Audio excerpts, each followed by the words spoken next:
नमस्ते everyone, welcome back to my YouTube channel. Computer science की daily MCQ series में आप सभी का स्वागत है। हम डिस्कस कर रहे हैं पाइथन फंडामेंटल के एमसीक्यूज की और ये है सेट नंबर 5। इसके प्रीवियस में जितने भी डिफरेंट सेट्स को हमने डिस्कस किया है उसका लिंक आपको वीडियो के डिस्क्रिप्शन में मिल जाएगा।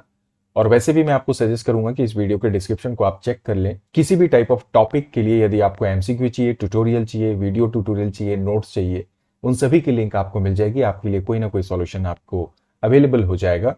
वीडियो पसंद आए तो लाइक और शेयर भी करिएगा, साथ ही साथ चैनल को सब्सक्राइब नहीं किया तो चैनल भी सब्सक्राइब करिएगा।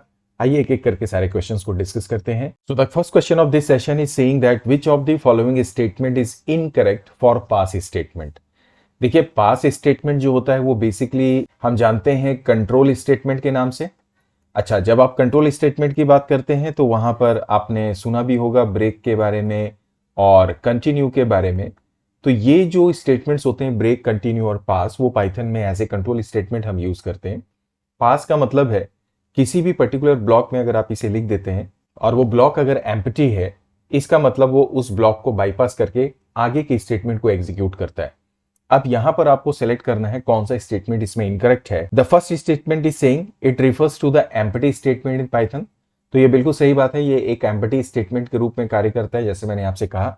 सेकेंड इज सेइंग दैट कि पाइथन का जो इंटरप्रेटर होता है it ignores the past statement during execution, जो कि गलत है बिकॉज ये इग्नोर नहीं करता है। जैसे कमेंट है, कमेंट को पाइथन का स्टेटमेंट क्या करता है, ड्यूरिंग एग्जीक्यूशन इग्नोर करता है, लेकिन पास को ये इंक्लूड करता है ड्यूरिंग एग्जीक्यूशन, और वहां जहां पे भी पास मिलता है उसको वो जंप करके नेक्स्ट स्टेटमेंट को एग्जीक्यूट करता है। तो यहां पर ये स्टेटमेंट बी जो है वो पूरी तरह से गलत दिख रहा है। Option C is saying that it can be used as a placeholder for future use.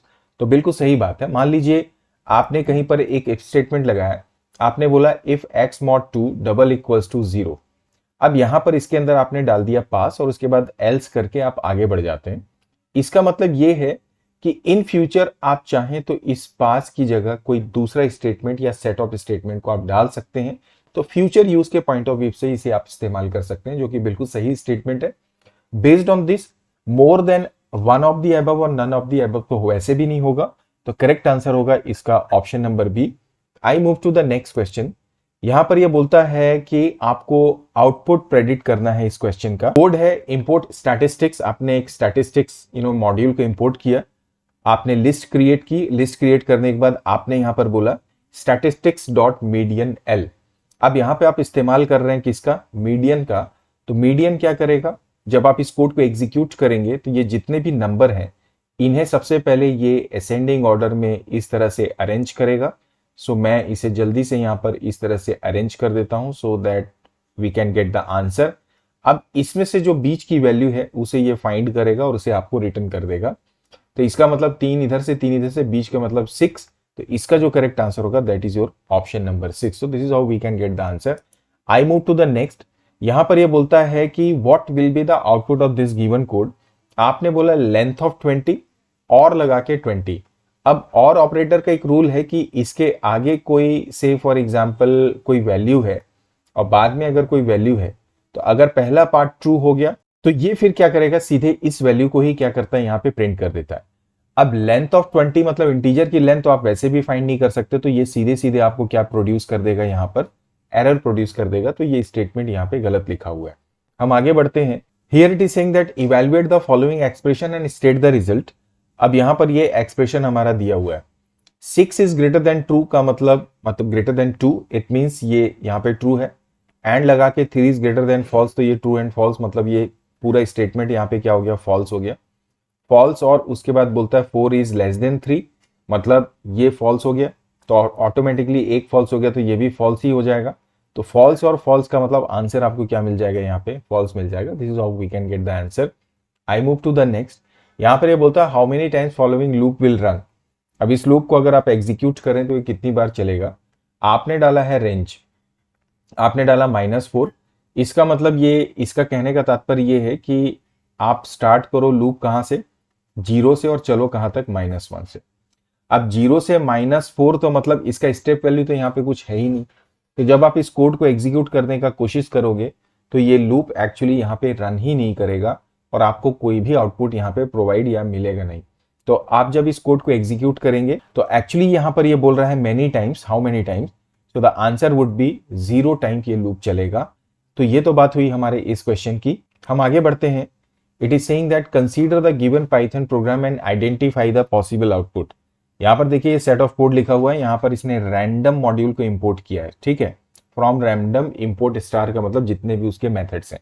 अब इसने रैंडिंट मेथड का इस्तेमाल किया जहां पर ये लो में उसकी वैल्यू को रैंडम वैल्यू को लेगा। अब रैंडिंट का मतलब दोनों ही वैल्यू या दोनों के बीच की वैल्यू सबको लेगा, including both start and and point. तो यहां पर 2 और 3 दोनों आ सकता है। अच्छा, रैंड रेंज में इसने हाई लिया है। अब हाई में क्या होगा, 5 से स्टार्ट कर रहा है और 6 भी लेगा, 7 को एक्सक्लूड करेगा, क्योंकि रैंड रेंज में स्टार्टिंग को इंक्लूड करता है लेकिन लास्ट वाला जो रहता है वो एक्सक्लूडेड होता है, वैल्यू स्टॉप वैल्यू जिसे हम कहते हैं। तो यहां पर 2, 3 और 5, 6 के बीच का कोई भी वैल्यू हो सकता है। मतलब मिनिमम जो होगा वो 2 से स्टार्ट करेगा और मैक्सिमम 6 तक जाएगा। तो देखिए 6 यहां पे जा रहा है, 5, 4, 3 ये बिल्कुल सही है। 4, 5 भी पॉसिबल हो सकता है, ठीक है। नहीं, ये पॉसिबल नहीं होगा क्योंकि यहां पर 4 जो है स्टार्ट हम नहीं कर रहे हैं। 2 से स्टार्ट कर सकता है, लेकिन 3 पे एंड नहीं कर सकता क्योंकि हमने स्टार्ट कहां से किया, 5 से। और 3, 4, 5 को अगर आप देखें तो स्टार्ट मेरा 3 से हो सकता है, 4 भी जा सकता है, 5 भी जा सकता है। तो based on this option A और ऑप्शन डी ये दोनों ही मुझे यहां पर क्या लग रहे हैं, करेक्ट लग रहे हैं। बिकॉज अगर वो 3 मिनिमम लेता है यहाँ पे मैक्सिमम और 5 को अगर यहाँ पे हाई की वैल्यू लेगा तो 3, 4, 5 भी इज ऑल्सो पॉसिबल। तो यहां पर ऑप्शन ए और option D both are correct. I move to the next question. यहां पर ये बोलता है identify the output of this following Python statement, right. अभी फिर से यहां पर देखो ये कोड लिखा हुआ है, बी की वैल्यू आपने डाल दी 1। अब ए की वैल्यू स्टार्ट हो रही है 1 से लेकर 10 तक, मतलब ये चालू करेगा 1, then 3, then 5, then 7 and then 9 तक। तो जब ए की वैल्यू 1 है तो 1 + 2 ये कितना हो गया 3, और 3 + 1 बी की वैल्यू कितनी आ गई 4। जब ए की वैल्यू नेक्स्ट टाइम 3 होगी इसका मतलब होगा 3 + 2 5 + 4 9, तो यहां पर आ गया 9। जब 5 होगी तो 5 + 2 7 + 9 ये हो जाएगा 16। उसके बाद में 7 जब होगी ए की वैल्यू तो 7 + 2 9 + 16 ये होगा 25, और 9 + 2 11 + 25 = 36। So the answer would be option number C. ये तो बात हुआ हमारे इस क्वेश्चन का। The next is saying that ये जो कोड आप देख रहे हो यहां पर, इस कोड में x = बोला ट्रू, y में फॉल्स, z में ट्रू। उसके बाद मल्टीपल इफ स्टेटमेंट का इस्तेमाल किया। आपको प्रेडिक्ट करना है इसका करेक्ट आंसर क्या होगा। देखो यहां पर बोलते हैं नॉट एक्स, नॉट एक्स का मतलब क्या हो गया फॉल्स, और फॉल्स तो फॉल्स ही होगा, तो ये तो चलेगा नहीं। इसके बाद बोलता है नॉट एक्स, नॉट एक्स का मतलब फॉल्स, और नॉट वाई, और नॉट वाई का मतलब ट्रू हो गया। तो फॉल्स और ट्रू क्या हो गया, ट्रू हो गया। एंड लगा के जेड, जेड ऑलरेडी ट्रू है, तो ट्रू एंड ट्रू मतलब आंसर क्या हो गया ट्रू। तो ये यहां पर क्या डिस्प्ले करेगा हमारे y को। So let's move to the next question. यहां पर ये बोलता है which of the following is immutable data type. Integer is there, list is there, tuple is there, dictionary is there. Immutable का मतलब जिसकी वैल्यू एक बार असाइन होगी तो आप उसको चेंज नहीं कर सकते। तो देखो इंटीजर भी इम्यूटेबल होता है, लिस्ट इज म्यूटेबल, डिक्शनरी की वैल्यूज भी म्यूटेबल होती हैं। तो हम इसे म्यूटेबल डेटा टाइप में कंसीडर करते हैं डिक्शनरी को, लेकिन टपल जो होता है that is also considered as immutable data type. Hence we can say both option A and C are correct. So option E इस क्वेश्चन के लिए करेक्ट होगा। I move to the next question. यहां पर ये बोलता है which of the following is assignment operator.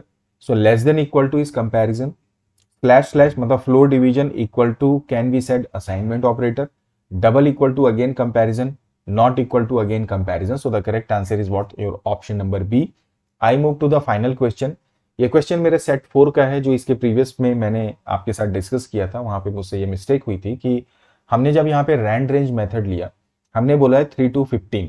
अब यहां पर क्या होगा, इस कोड को जब आप एग्जीक्यूट करेंगे तो ये 3 से लेकर 14 तक की वैल्यू को डिस्प्ले करेगा। मतलब 3 से लेकर, चूंकि 2 से जंप करेगा तो 3, देन 5, देन 7, देन 9, 11 एंड 13 को करेगा। 14 को ये एक्सक्लूड करेगा बिकॉज रैंड रेंज में जो एंड वैल्यू रहती है या स्टॉप वैल्यू रहती है वो एक्सक्लूडेड होती है। बेस्ड ऑन दिस इसका जो करेक्ट आंसर होगा कि 15 भी नहीं लेगा, 16 भी नहीं लेगा। So the correct answer would be option number D, that is more than one of the above. So this how we can get the answer of this question. So ये तो हुआ आज के हमारे सेशंस के सारे क्वेश्चंस। उम्मीद करता हूँ ये डेफिनेटली आपको हेल्प करेंगे आपके कंप्यूटर साइंस के किसी भी टाइप ऑफ एग्जाम की प्रिपरेशन के लिए। जल्दी मिलते हैं नए सेशन में, नए चैप्टर, नए सॉल्यूशन, नए कॉन्सेप्ट, नए एमसीक्यू के वीडियोस के साथ में। तब तक मेरे चैनल पे बने रहिए। वीडियो पसंद आए तो लाइक और शेयर करिएगा। साथ ही साथ अगर आपने अभी तक मेरे चैनल को सब्सक्राइब नहीं किया है तो सब्सक्राइब भी कर लीजिएगा। Thank you for watching this video.